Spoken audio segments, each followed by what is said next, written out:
Capítulo 3. Renacer de las cenizas. Con el paso de los años, mis padres hicieron amistad con las personas que viajaban desde Los Ángeles para visitar su diminuto restaurante. Entre esos amigos estaban los Bonilla, padrinos de mi hermana Virginia. Cuando su hija adolescente murió inesperadamente a causa de un coma diabético, y puesto que ya contábamos con una tarjeta de turista, fuimos en autobús al entierro. A nuestro regreso, nos encontramos con una terrible sorpresa. Nuestra vecindad había quedado reducida a humo y cenizas. La causa fue una fuga de gas del tanque de una vecina que vendía fritangas. Infructuosamente, mis hermanas buscaron los pollos que papá les había regalado, así como los centavos del cochinito. Como es de suponerse, aquello nos dejó desolados. En un instante habíamos perdido todas nuestras pertenencias. Con las 2 maletas que nos quedaron, rentamos un cuartito con goteras incluidas. Compramos baldes y estuvimos allí un tiempo. Sin embargo, tan pronto pudimos, nos cambiamos a otro vecindario cercano, también carente de servicios, en la calle Coahuila, o la Cahuila, como la mayoría lo pronunciaba, paralela a la línea fronteriza con Estados Unidos. Esa era y sigue siendo una de las zonas más mundanas de Tijuana. Allí, cerca de cantinas como el Sube y Baja y el Burro, con bailarinas exóticas de tupidas pestañas postizas y flequillo rubio platino que solo lograban pisar las altas banquetas subiendo el cierre lateral de sus ajustadas faldas, fue donde mis padres hallaron un lugar para vivir.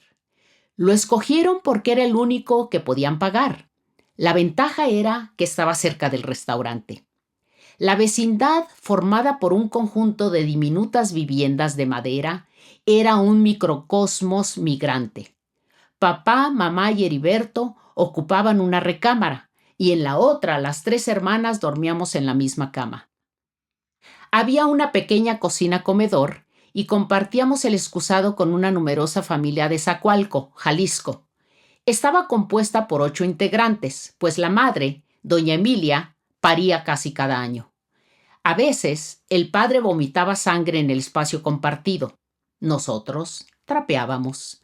Les encantaba comer bofe seco y para deshidratarlo, colgaban pedacitos en los mismos tendederos que usaban para la ropa, dentro de la vivienda. Nunca olvidaré los aromas de lo que me imagino era un proteínico manjar.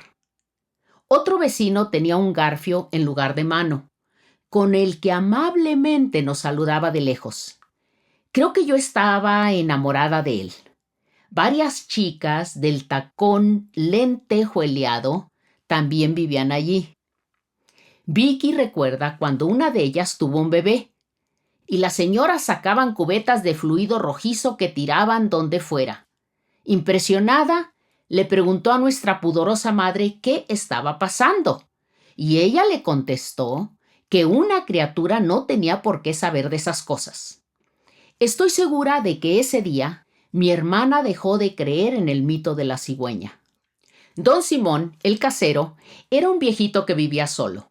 Las niñas lo asoleábamos y después de empapar su canosa cabellera, armadas de un peine, le hacíamos rayas sin ton ni son. No estoy segura por qué nos lo permitía, pero la verdad es que nos hacía a todos muy felices.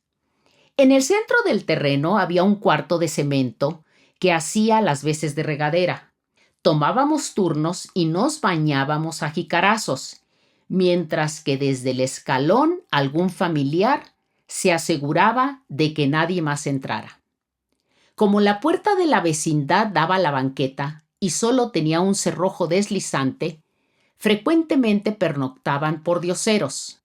No solamente les ofrecíamos comida, sino a veces también un piso para dormir. Una mañana amaneció ahí una mujer misteriosa de 20 y tantos años, con medias de seda negras. Se llamaba Blanca y se convirtió en parte de nuestra comunidad. Ella no decía háigamos y vayamos como nosotros. Mientras mamá cantaba y restregaba la ropa en el lavadero del patio, la extraña visitante se sentaba silenciosa a un lado. Si pasaba un avión, sacaba un espejito y le mandaba señales con el reflejo del sol. Explicaba que en ese vuelo iba su esposo, igualito a Jorge Negrete, e hijos, que el muy infame le había arrebatado.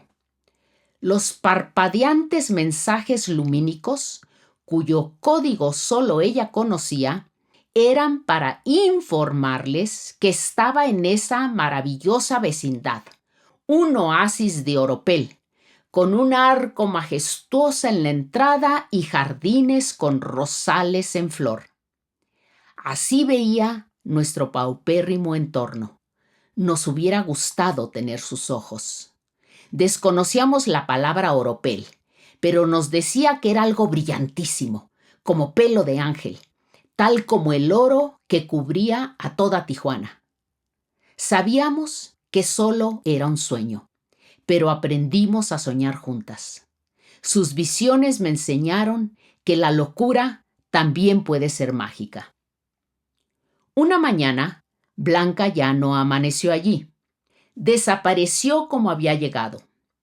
Días después, los periodiqueros gritaban a todo pulmón que entre las rocas de la Rumorosa habían encontrado a una mujer estrangulada con sus propias medias negras.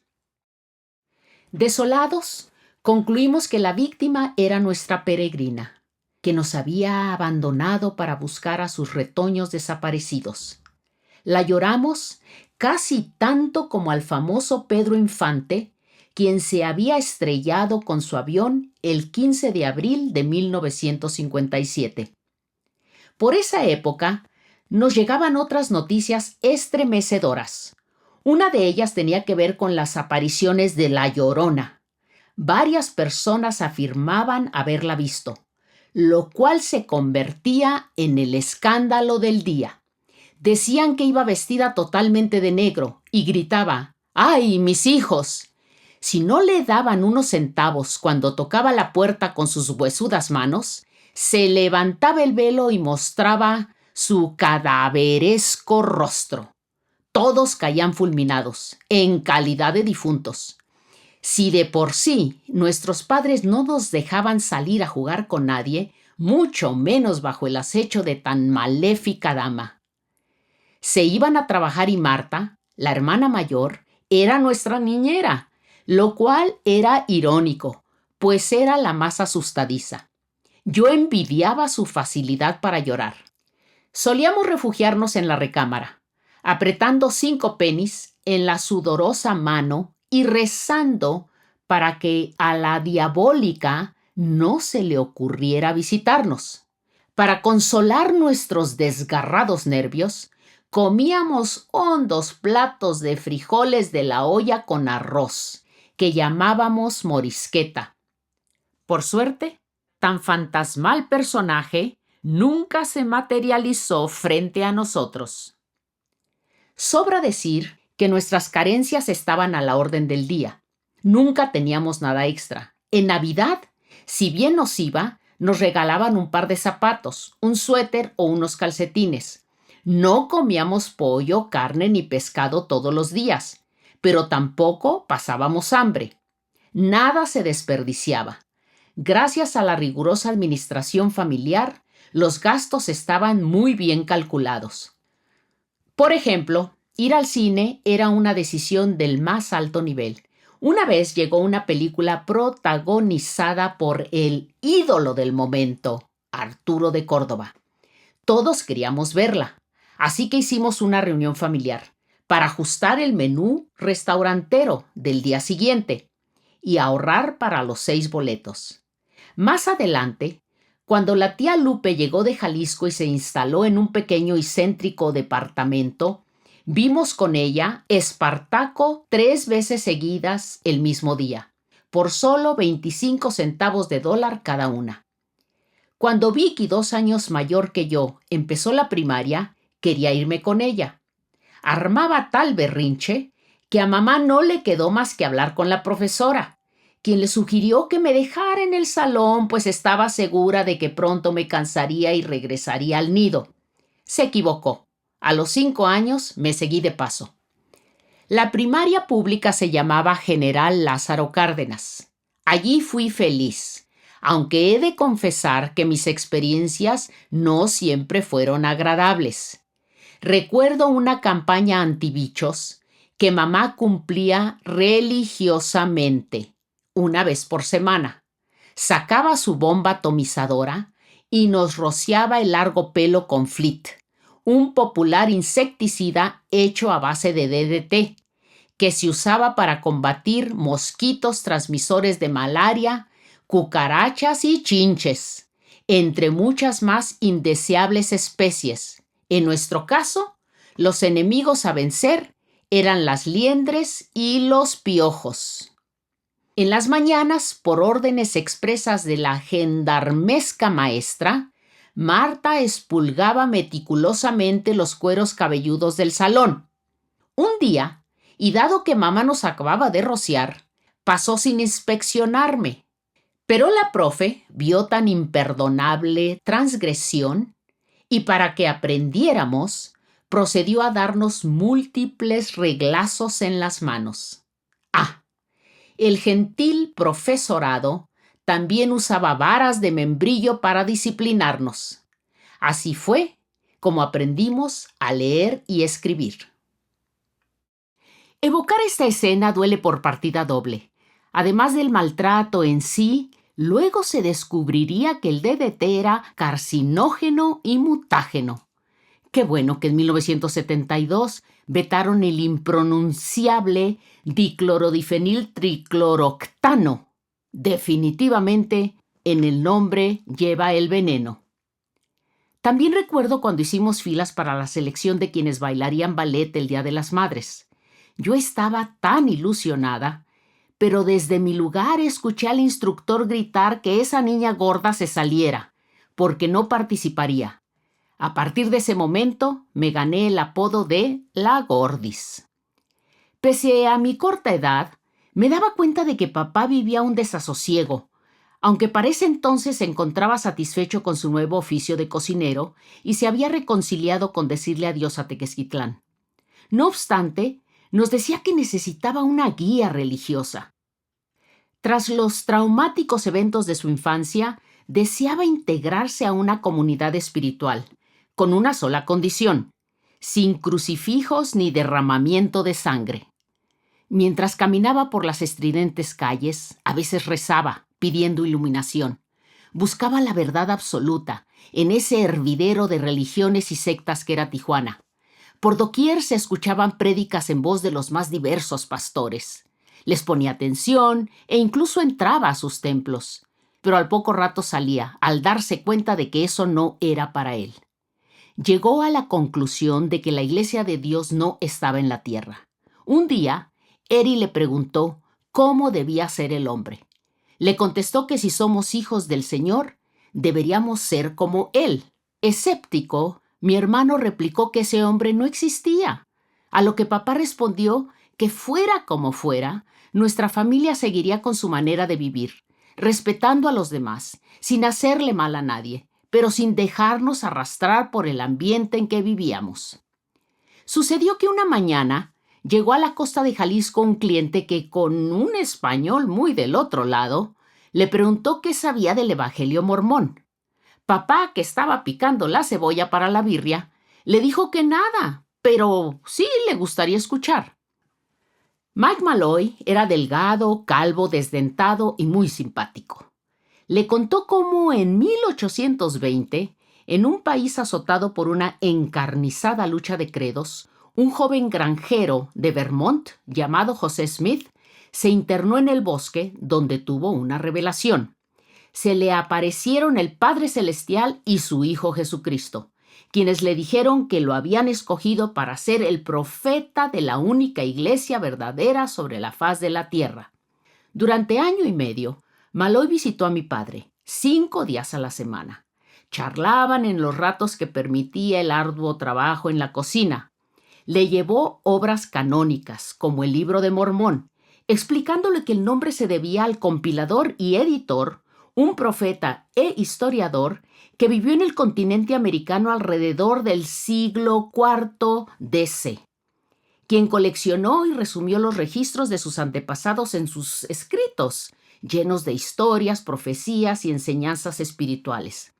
Precisamente por eso se les conoce como los mormones. Asimismo, le obsequió la Biblia, que en los tiempos de su niñez era un libro ajeno, pues la Iglesia Católica no fomentaba su lectura y parecía que los únicos autorizados para conocerla eran los sacerdotes. Durante siglos, las misas se celebraron en latín, lo cual reforzaba la lejanía del considerado como texto sagrado.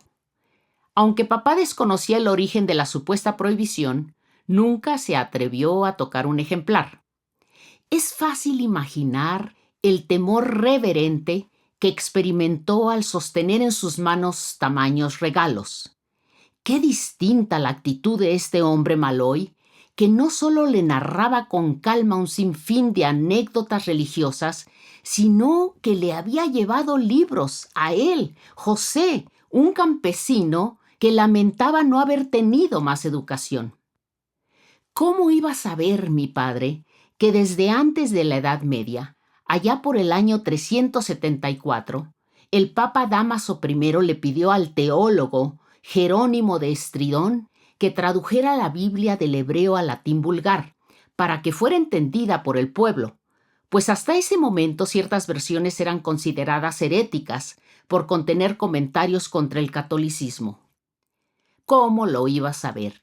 ¿Quién iba a pensar que todavía entre los años 30 y 70 del siglo XX, clérigos como los de Tequesquitlán se seguirían preocupando de que feligreses, como papá y mamá, fueran a hacer sus propias interpretaciones de tan milenarios escritos?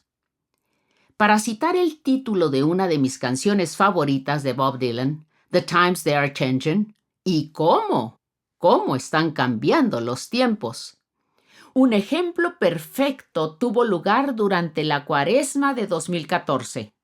El Papa Francisco regaló versiones de bolsillo de la Biblia a peregrinos del Ángelus Dominical, en plena Plaza de San Marcos. Incluso tuvo la audacia de aconsejarles que la leyeran. La cuestión es que en aquella baja californiana cocina, con olor a salsa de chile ancho, mi padre finalmente había encontrado la tan anhelada guía de vida, que le ayudaría a tratar de conjurar aquellas escenas jaliscienses de desquiciamiento y cadáveres sacrificados donde, a como diera lugar, Cristo seguía siendo el rey. En el viejo Malloy, a quien consideraba un hombre honesto, encontró un tutor espiritual y su mejor amigo. A partir de ese momento, durante la cena, no solo nos preguntaba lo que habíamos aprendido en la escuela, sino que narraba los relatos de su misionero de cabecera. Por ejemplo, que en 1823 José Smith tuvo más revelaciones. Se le apareció un ángel llamado Moroni y le mostró un sitio cercano a la granja de sus padres, donde lo esperaban enterradas unas planchas de oro.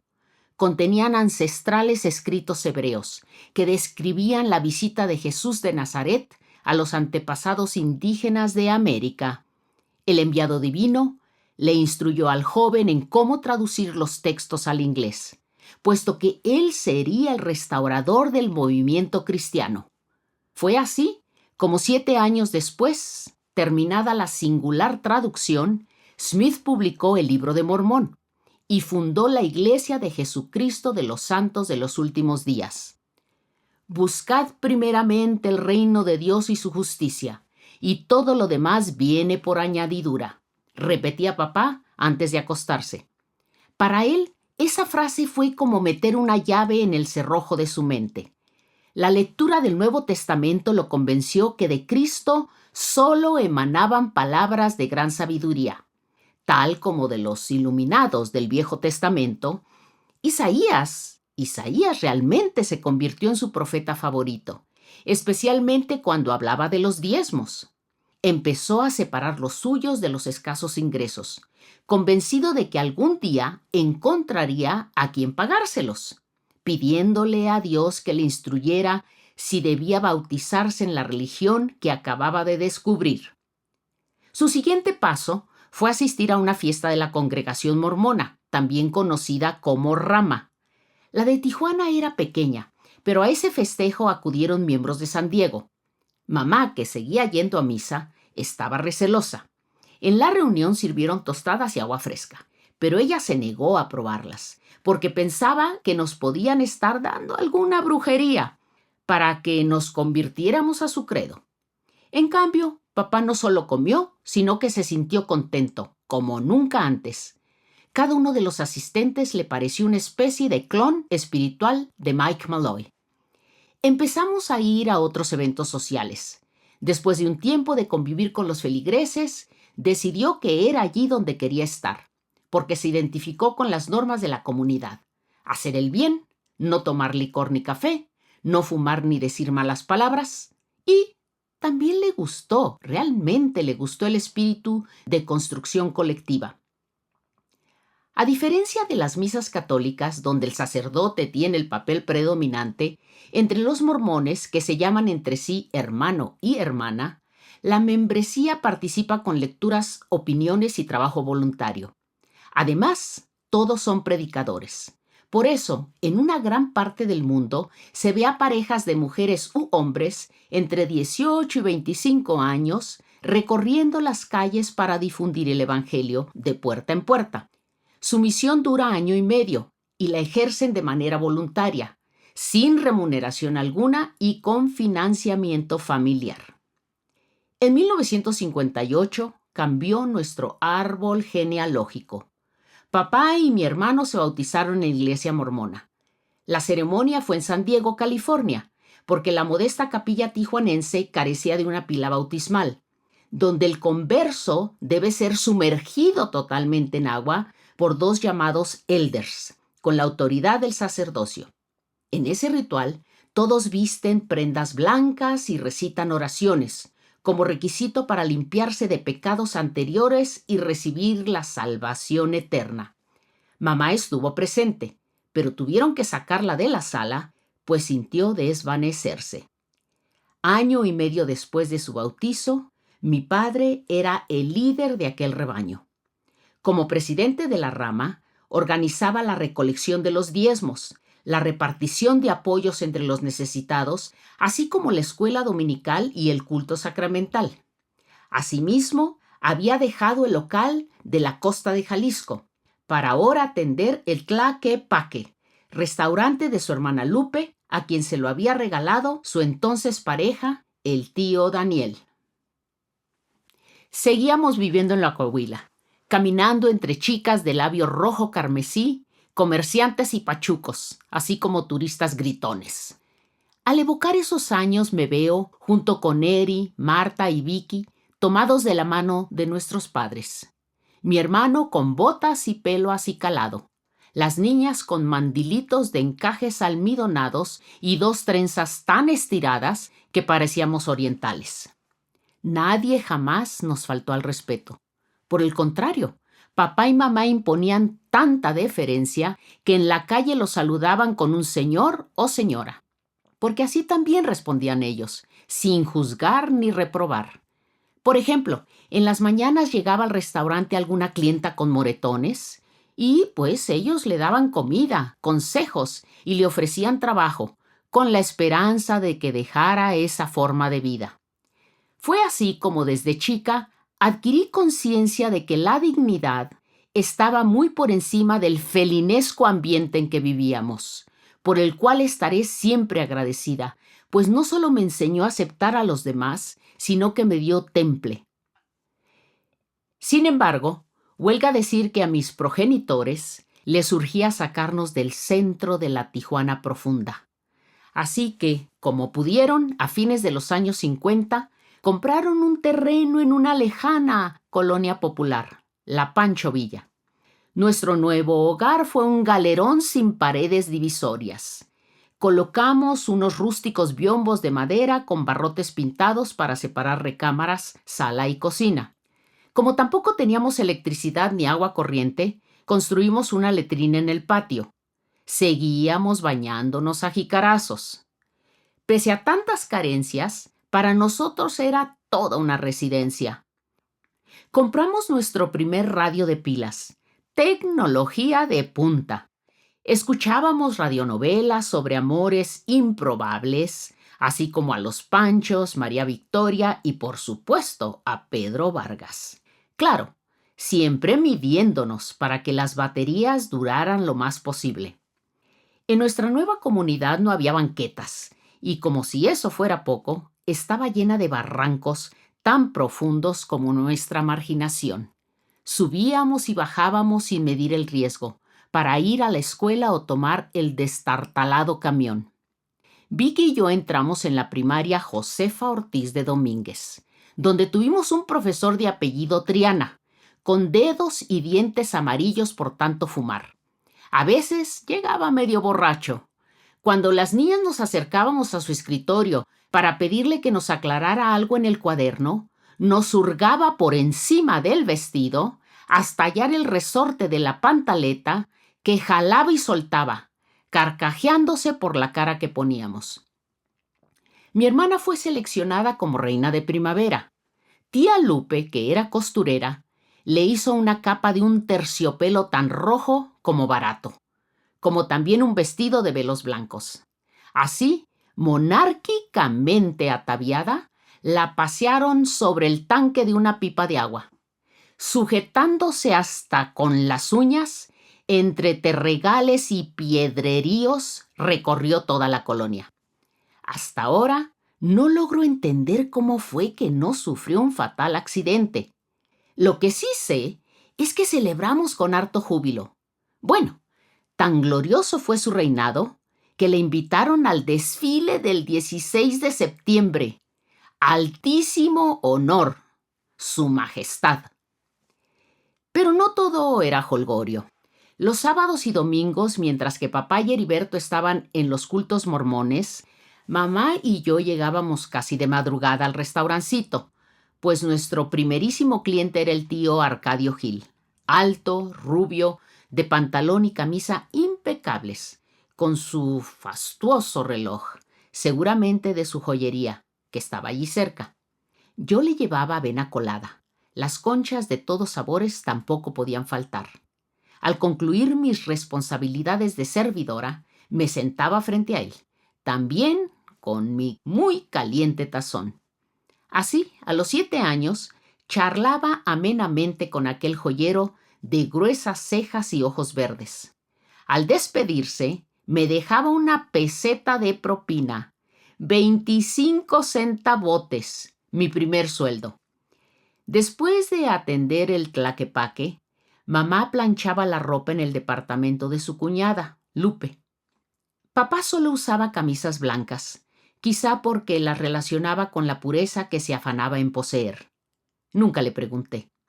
La cosa es que mi madre cargaba los ganchos llenos de ropa en el camión a casa, usualmente de pie, durante casi 1 hora, trepando aquellos empinados cerros. Prendida de su falda, yo miraba sus manos moradas por el peso. Me preguntaba si esa iba a ser mi vida, hasta que un día el camión diera de volteretas y nosotros, los ensardinados pasajeros, quedáramos incrustados en aquellos pedregosos abismos. La respuesta llegaría pronto. Conforme papá y Eri se involucraban más en la vida de la congregación, mamá se veía en la disyuntiva de unirse o no a la Iglesia de Jesucristo. Viajó a Tequesquitlán porque le preocupaba saber qué pensaría su familia si cambiaba de religión. Tan pronto como llegó a la casa de los abuelos, fue a visitarla el sacerdote, quien terminó conminándola a divorciarse, pues dejar el catolicismo era vivir en pecado. Dios nos guarde. Ella le contestó que se ganaba la vida trabajando con su esposo y que de seguir su consejo no tenía ni la menor idea de cómo iba a mantener a sus 4 hijos. Ante tan lógico razonamiento, el cura se quedó sin argumentos. Le dio la bendición y se fue. Tan pronto regresó a Tijuana, mi madre pidió las lecciones de los misioneros sobre las creencias mormonas.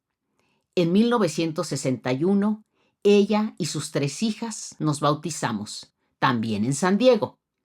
La ceremonia solamente formalizó lo que ya se venía dando en la práctica, porque desde hacía tiempo participábamos en las múltiples actividades, donde siempre recibíamos un trato fraternal.